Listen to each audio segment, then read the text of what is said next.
बच्चा लोग very very good morning to all of you. बेटा हमने कल इस पर्टिकुलर टॉपिक का एक पार्ट कवर अप कर लिया था थ्योरी का। अब आप मुझे सारे बच्चे बताओ बेटा, क्या तुम लोग इसका जो मैंने आपको पार्ट ट्राई करने को बोला था घर पे, क्या आप लोगों ने इसको ट्राई करा है? कमन गाइस, आई कांट हियर। इसको ट्राई करा है? कितने लोगों ने बेटा इसको ट्राई करा है घर पे जाके? ओके गुड, ठीक है। देखो भाई, अब जितने लोगों ने ट्राई करा दैट्स वेरी गुड।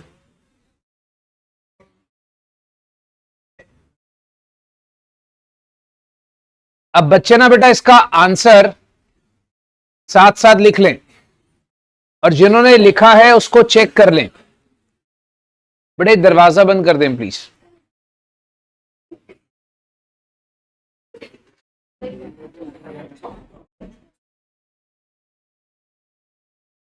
ओके भाई, हमारे पास आ गया next, the financial statements must disclose all the relevant and reliable information in accordance with full disclosure principle। अब देखो बच्चा, फुल डिस्क्लोजर प्रिंसिपल क्या होता है? फुल डिस्क्लोजर यह बोलता है कि आपको अपने सारे के सारे स्टेटमेंट्स के अंदर जितनी भी इंपॉर्टेंट इंफॉर्मेशन है वो दिखानी चाहिए। सो फुल डिस्क्लोजर बेसिकली बोलता क्या है कि जितनी भी इंपॉर्टेंट इंफॉर्मेशन है सारी शो करो, राइट? तो इसका आंसर क्या होना चाहिए? Yes it is true. तो लिखिए, इसका लिखिए बच्चा ट्रू, और ट्रू के आगे लिखिए financial statements must disclose, financial statements must disclose all the relevant and reliable information, all the relevant and reliable information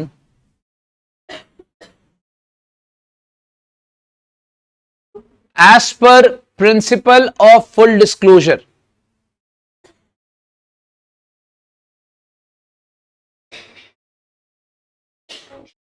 as per the principle of full disclosure। हाँ जी, is it done? Next, debit notes are issued to prepare sales return book। मैं सारे बच्चों को एक बात बता देता हूं भाई, तुमने एक टर्म लर्न कर लो, डीपीसीएस। डीपीसीएस का फुल फॉर्म होता है debit note for purchase return and credit note for sales return. इसको मैं बच्चों को लर्न करवाता हूं डीपीसीएस के फॉर्म में। सो डीपीसीएस इज व्हाट, कि भाई डेबिट नोट किसके लिए होता है? परचेज रिटर्न के लिए। किसके लिए? परचेज रिटर्न के लिए। तो इसका स्टेटमेंट क्या हो गया? फॉल्स। फॉल्स का मतलब, क्योंकि डेबिट नोट जो है भाई वो किसके लिए होता है? परचेज रिटर्न के लिए। तो लिख लीजिए फॉल्स। आगे, the debit notes are issued, the debit notes are issued for purchase return, the debit notes are issued for purchase return। Next, BRS is prepared to arrive at the bank balance। क्या ये statement सही है? बताओ, आप लोगों को क्या लगता है बेटा? BRS हम खाली बैंक बैलेंस निकालने के लिए बनाते हैं? Answer is false. यस बेटा, please try an answer, because आप लोगों का गलत होगा तब भी आपको एक समझने को मिलेगा। ओके सो भाई लिखिए फॉल्स। आगे लिखें, BRS is prepared, BRS is prepared to reconcile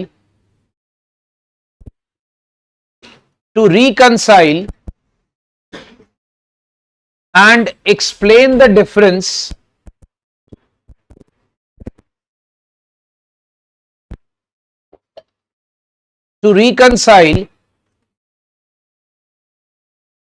and exchange the difference between cash book and passbook. To reconcile and exchange the difference, explain the difference between cash book and passbook. तो भाई हम BRS क्यों बनाते हैं?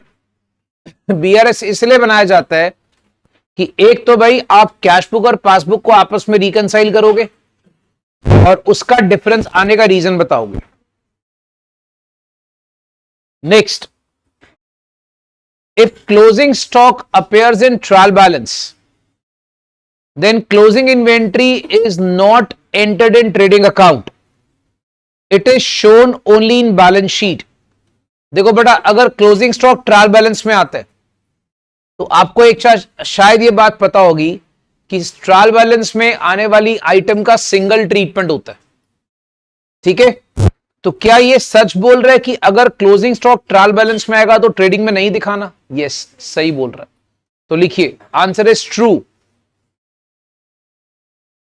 Answer क्या है बच्चा इसका? ट्रू. तो लिखिए, if closing stock appears in trial balance only, if closing stock appears in trial balance only, then it has a single treatment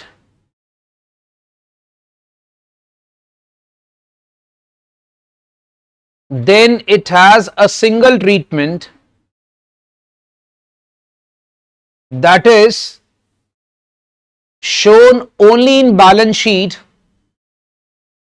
asset side. Shown only in balance sheet asset side. Shown only in balance sheet asset side. बेटा इसका answer हम लोग कल कर चुके हैं. Depreciation एक non cash expense होता है. यस. क्या डेप्रिसिएशन का कोई कैश आउटफ्लो होता है? नहीं. तो ये आंसर क्या है? ट्रू. रीजन खुद लिख लेना. Okay, next. Discount at the time of retirement of a bill is a gain for ड्रॉई.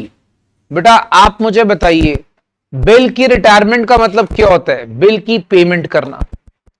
ठीक है, बिल की पेमेंट. अब मुझे एक बात बताओ, सपोज मैंने एक बिल ड्रॉ करा आपके ऊपर, राइट? आप ड्रॉई हो गए, मैं ड्रॉर हो गया. अब अगर मैंने आपको सपोज बोला कि भाई अब एक काम करो, 1000 रुपये आपने देना है ना, आप मुझे 700 रुपये दे दो. अब बताओ 300 का आपको फायदा नहीं हो गया? सो याद रखना, ये हमेशा आपका बेनिफिट होता है. It is always your benefit. तो यस, इसका आंसर क्या है? ट्रू. तो प्लीज राइट डाउन. लिखिए,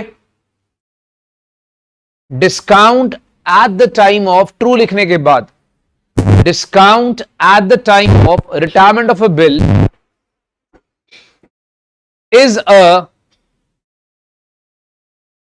gain for the drawee, is gain for drawee. बेटा इधर आ जाइए आगे फर्स्ट सीट पे. is gain for drawee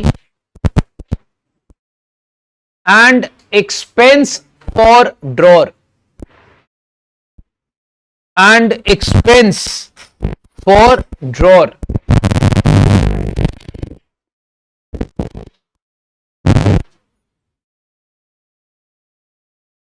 हाँ जी बेटा, हमने बिल ऑफ एक्सचेंज करा हुआ है चैप्टर.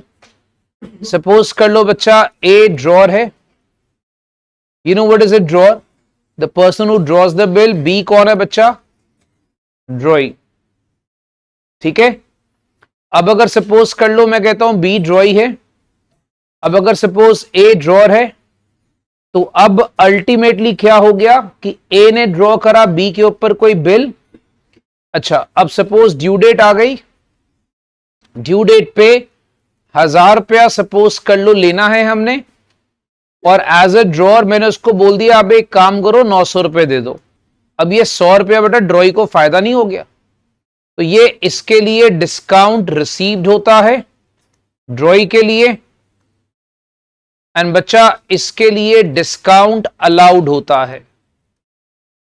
इसलिए मैंने आपको लिखवाया it's a gain for ड्रॉई and loss for expense for drawer. Is this clear? Next, in case due date of bill falls after the date of closing the account, the interest is called as reading interest. Remember हमने कल भी इसके बारे में note लिखा था reading interest के बारे में, तो ये आंसर क्या है? ट्रू, क्योंकि ड्यू डेट के बाद जो इंटरेस्ट फॉल करता है उसको क्या बोलते? रीडिंग। तो बच्चे याद रखना बेटा इसका आंसर क्या आ गया? ट्रू। अच्छा आगे फिर नेक्स्ट, अब विड्रॉल ऑफ कैश, बेटा इसका रीजन खुद लिख लेना बिकॉज हम लोग ऑलरेडी कल लिख चुके हैं, ठीक है? अच्छा, जो रिपीटेड क्वेश्चंस हैं उसको मैं दोबारा रीजन नहीं लिखवाऊंगा उसका।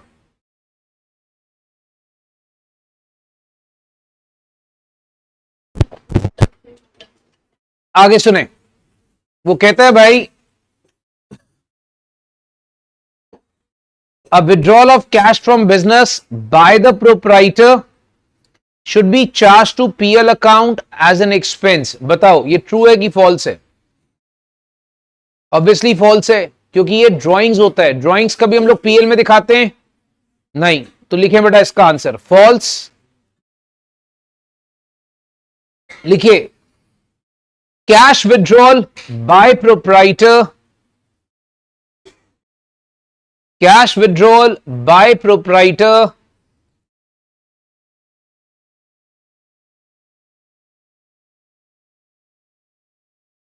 is to be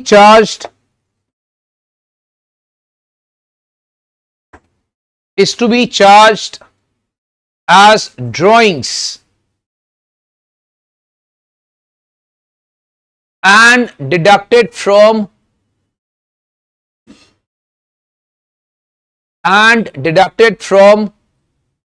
capital in balance sheet,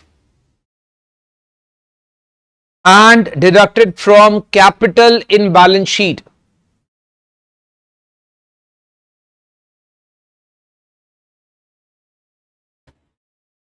ठीक है? Next, partners can share profit and losses in capital ratio.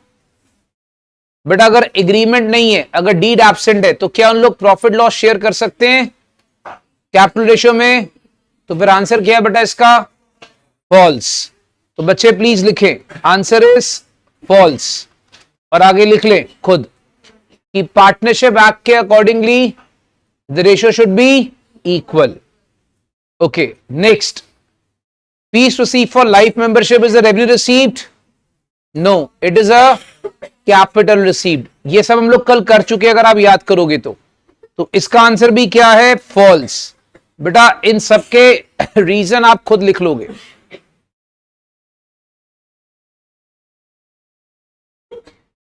ठीक है, इन सबके रीजंस आप लोग खुद लिख लोगे।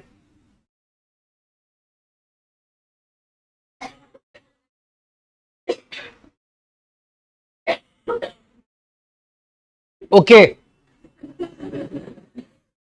डिबेंचर इंटरेस्ट, भाई आप मुझे बताइए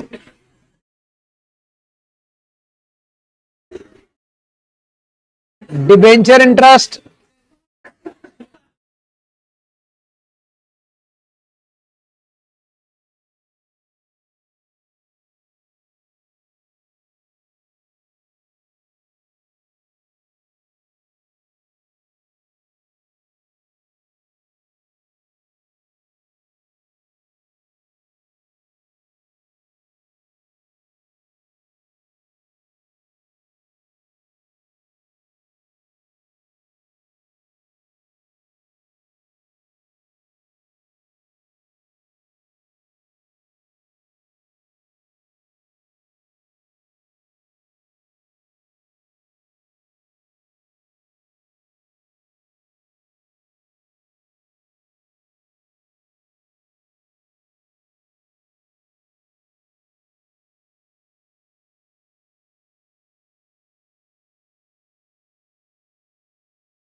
बेटा डिबेंचर इंटरेस्ट हम लोग पे करते हैं पेमेंट ऑफ प्रेफरेंस डिविडेंड के बाद, but before payment of equal dividend नहीं बच्चा, ये फॉल्स है।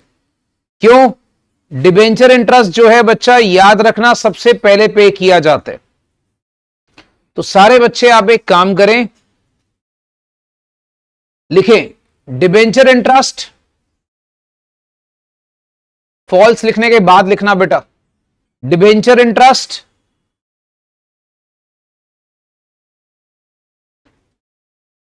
is always paid before any dividend, is always paid before any dividend।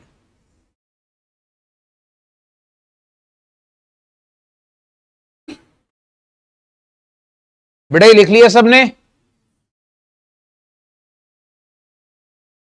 चलो अब भाई साहब ये थ्योरी आप लोगों ने पढ़नी है कि कैश और मर्केंटाइल सिस्टम क्या होता है।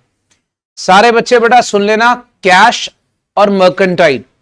मर्केंटाइल में हम लोग हर चीज को ड्यू बेसिस पे रिकॉर्ड करते हैं, और कैश में जब तक आपको कैश आ नहीं जाता तब तक आप रिकॉर्ड नहीं करते हो।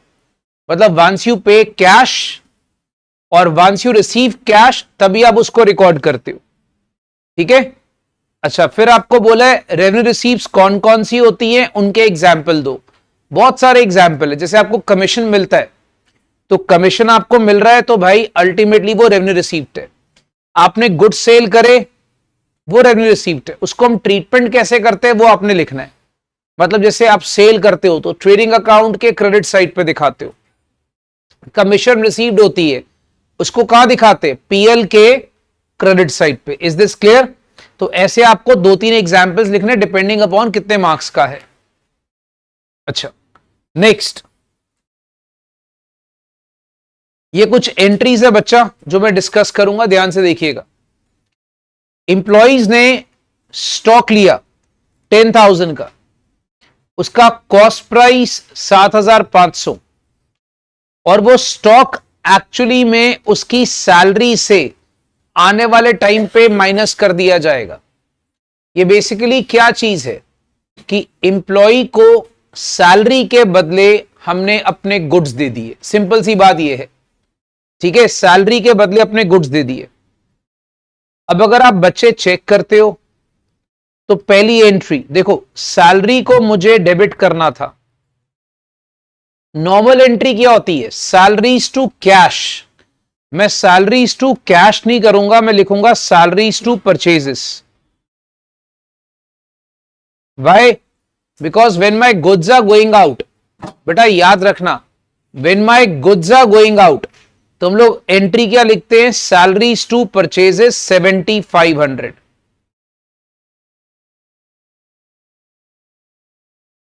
बच्चों is this clear? Okay, goods are going out. आगे, income tax liability was paid out of petty cash, ये हम कर चुके हैं, drawings to petty cash. Goods 10,000 के फ्री सैंपल्स के तौर पे बांटे। बेटा entry advertisement to purchases, amount आप 10,000 यूज करेंगे, 12,000 मत दिखा देना क्योंकि वो सेल प्राइस है। हाँ जी, अमाउंट कितनी यूज करेंगे, 10,000। नेक्स्ट सुनिए, purchase of goods from Sunny, list price 15,000, उसको 10% का दिया ट्रेड डिस्काउंट, 200 का दिया cash discount, was also allowed for quick payment. देखो बच्चा, आपने गुड्स परचेज करे, एंट्री परचेज अकाउंट, 15,000 में से 10% काट दिया, कितना आ गया, 13,500। अब 200 का दिया आपने कैश डिस्काउंट,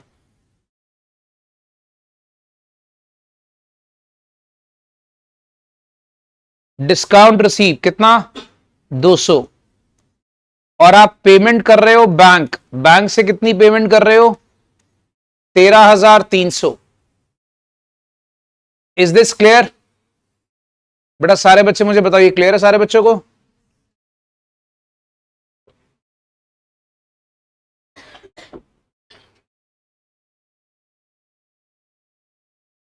ओके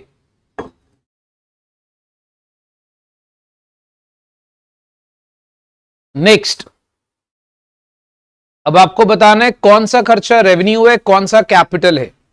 मशीन को वर्किंग कंडीशन में रखने का खर्चा, वर्किंग कंडीशन का मतलब होता है मेंटेनेंस, मेंटेनेंस करने का खर्चा बच्चा कौन सा है, रेवेन्यू एक्सपेंडिचर। अगर आपने बिल्डिंग परचेस करी और बिल्डिंग के परचेस के टाइम पे आप रजिस्ट्रेशन एक्सपेंसेस पे करते हो, कैपिटल एक्सपेंडिचर, राइट। कोई न्यूज़पेपर की एडवर्टीजमेंट है बेटा, ये एक सिंपल खर्चा है, revenue expenditure.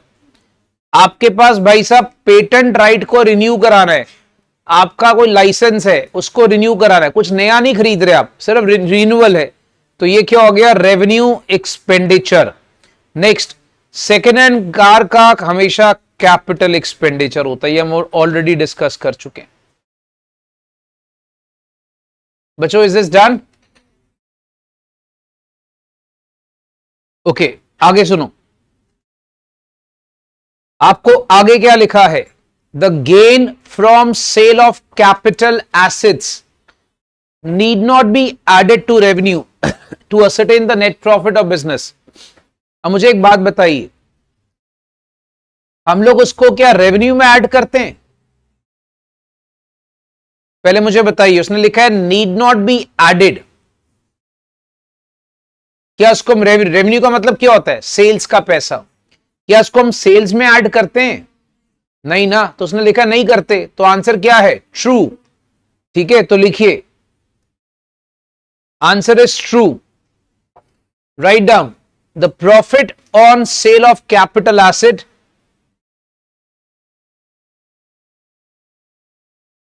the profit on sale of capital asset should not be added to revenue, should not be added to revenue to a certain profit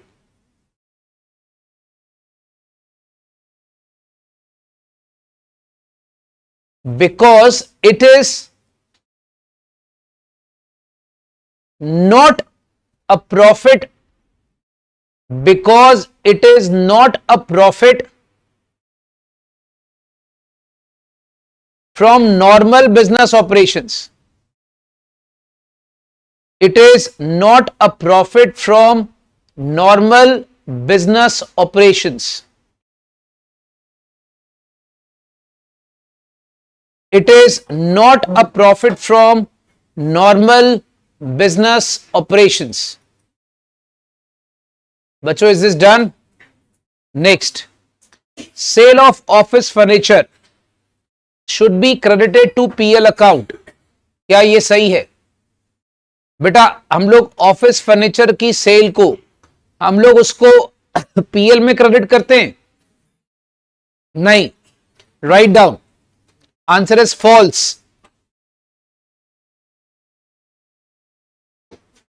Write down, sale of office furniture is credited to furniture account.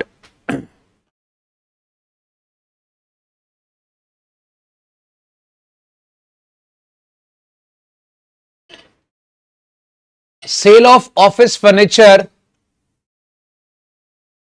is credited to furniture account. Actually में furniture credit होता है and not to PL account.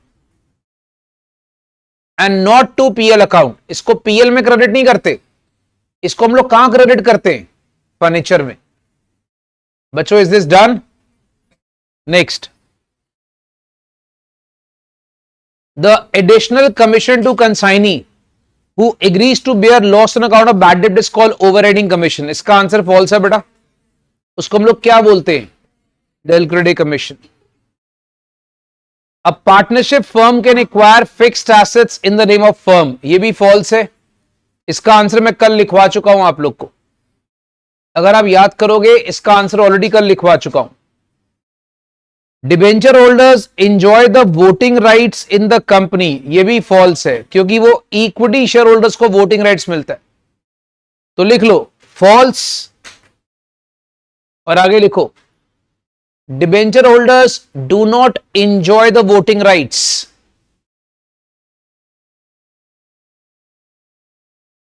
Please write down, debenture holders do not enjoy the voting rights.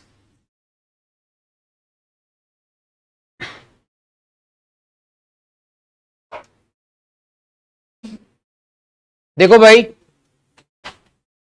अब ये जो theory है fundamental accounting assumptions और accounting policies का difference, मैं सारे बच्चों को पहले क्लेरिफाई कर देता हूं कि फंडामेंटल अकाउंटिंग एजम्पशन और अकाउंटिंग पॉलिसीज, इनका मेजर डिफरेंस क्या होता है, ये थोड़ा सा मुझे बताना पड़ेगा because this is a very good theory. ठीक है, सो बच्चे ना एक काम करेंगे, ऐसे एक टेबल बना लेंगे,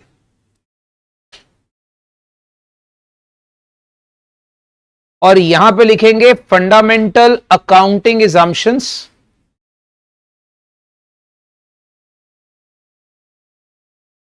और यहां पे आ जाएगा बच्चा accounting policies.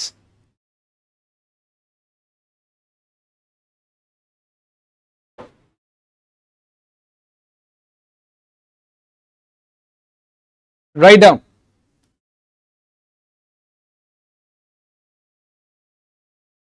there are three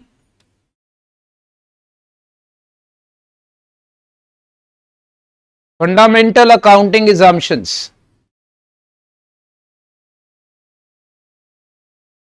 That is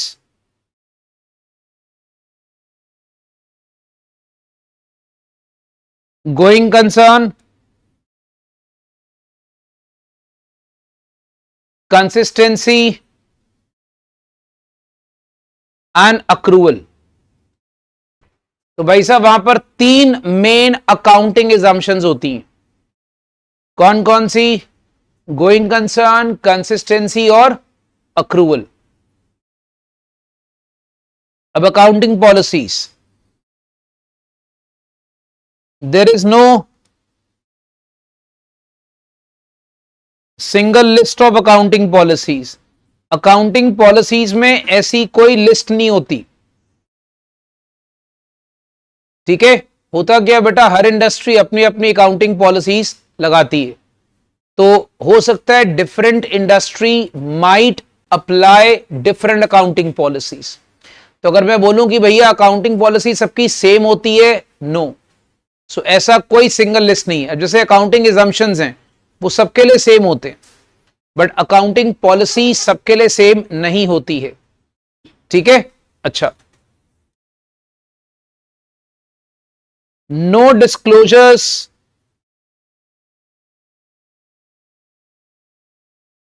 are required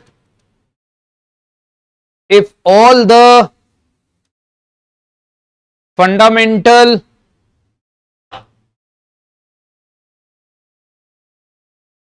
accounting assumptions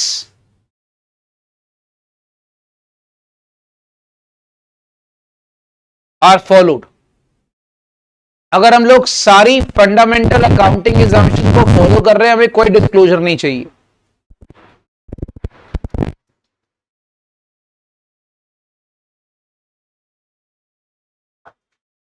यहां पर क्या होता है बेटा, disclosure is required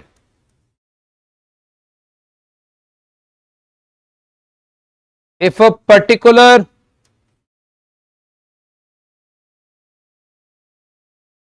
accounting policy is followed। अगर आप एक पर्टिकुलर अकाउंटिंग पॉलिसी फॉलो करते हो,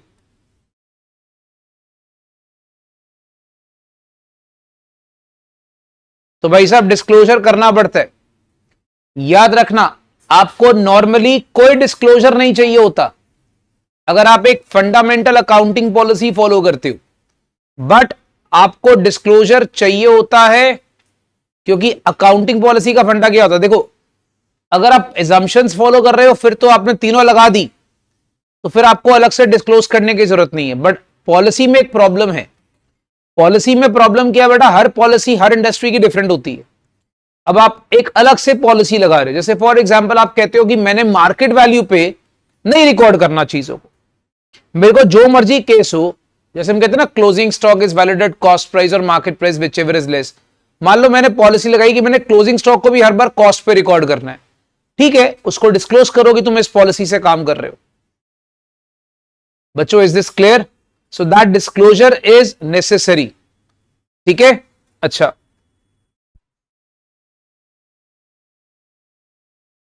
there is no option to choose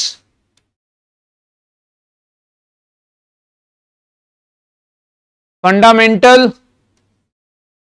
accounting assumptions. मतलब बेटा ये कंपलसरी होती है, that is these are compulsorily followed.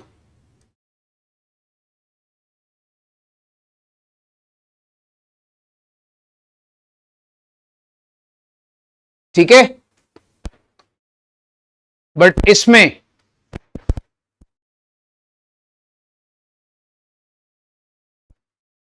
firm has option to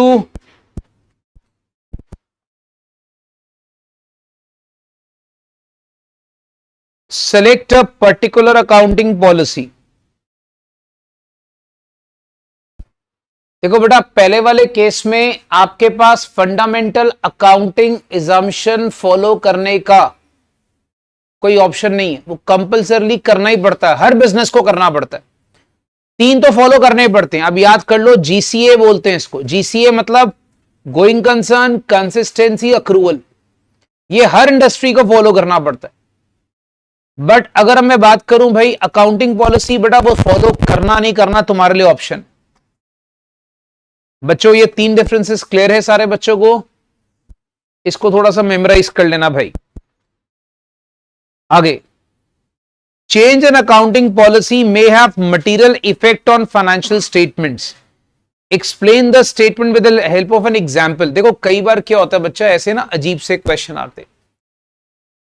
अब वो बोलता है अगर मैं अकाउंटिंग पॉलिसी में चेंज करता हूं तो क्या मेरे स्टेटमेंट्स के ऊपर बहुत ज्यादा इफेक्ट आएगा? क्या मेरे स्टेटमेंट्स के ऊपर बहुत ज्यादा इफेक्ट आएगा? जैसे फॉर एग्जांपल आप एक मेथड फॉलो कर रहे थे क्लोजिंग स्टॉक का, लीफो। अभी आपने क्या शुरू कर दिया? फीफो। तो बताओ क्या आपको वो सारा का सारा चेंज किताबों में दिखाना पड़ेगा? ऑब्वियसली दिखाना पड़ेगा बेटा। जो चीज आपके किताबों में मटेरियल इफेक्ट का मतलब क्या होता है? Something very important, something very important. So इसका आंसर लिख लो। Change in accounting policy, change in accounting policy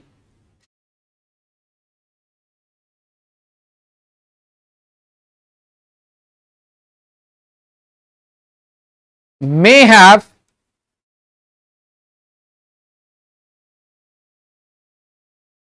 a material effect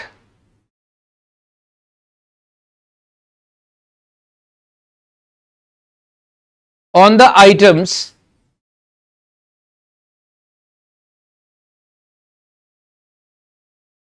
of financial statements.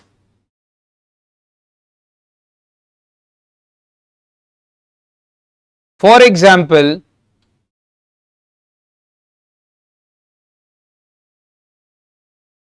inventory valuation method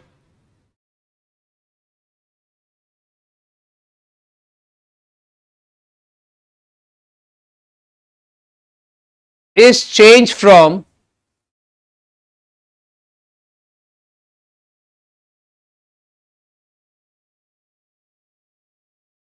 weighted average to FIFO.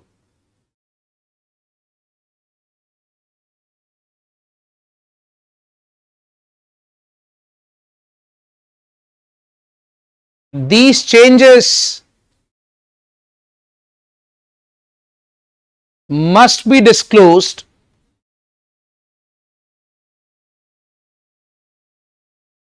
if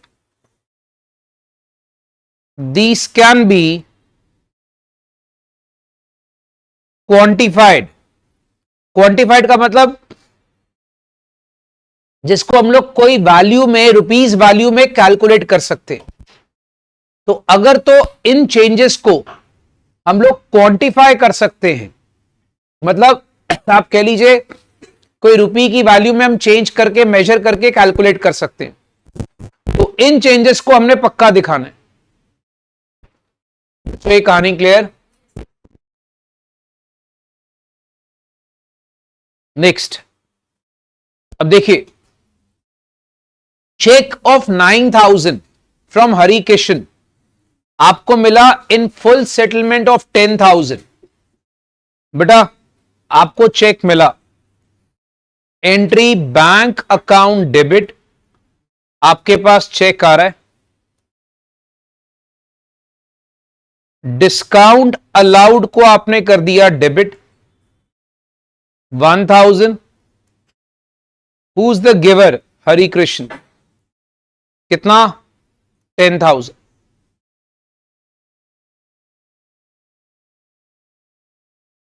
ठीक है। नेक्स्ट, आपने goods withdraw करे personal use के लिए और कैश विड्रॉ करा। अब एक काम करो, जो गुड्स विड्रॉ करें बेटा आप उसकी एंट्री करोगे, ड्रॉइंग्स को आप डेबिट कर लोगे और आप लिखोगे टू परचेजेस। अब उसने गुड्स की आपको दोनों दी हुई है, सेलिंग प्राइस, कॉस्ट प्राइस, आप उसकी कॉस्ट प्राइस लोगे। कॉस्ट प्राइस कितना? 6,000। फिर कैश जा रहा है, कैश कितना है भाई? 1,000। टोटल कितना? 7,000।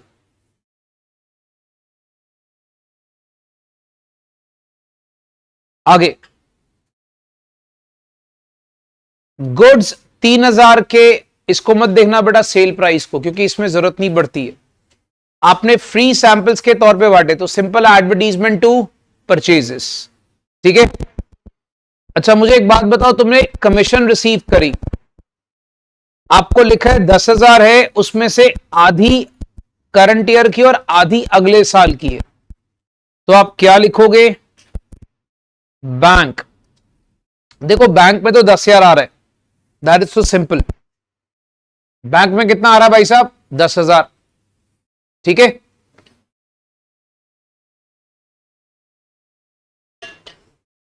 अच्छा अब अगर आप इसमें नोटिस करते हो, जो कमीशन आपकी करंट ईयर की है वो 5,000 ही है, और जो बाकी अगली 5,000 है उसको हम बोलेंगे एडवांस कमीशन, क्योंकि साफ लिखा है कुछ कमीशन इस साल की है, कुछ कमीशन अगले साल की है।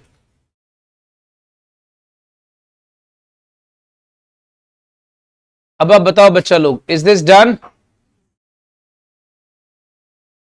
आगे, आपने सेकेंड हैंड मशीनरी खरीदी 30,000 की चेक से, और आपने गुड्स 12,000 के यूज करे उस मशीनरी के रिपेयर्स में। देखो एक सिंपल सी बात है, पहले आपने मशीनरी खरीदी है,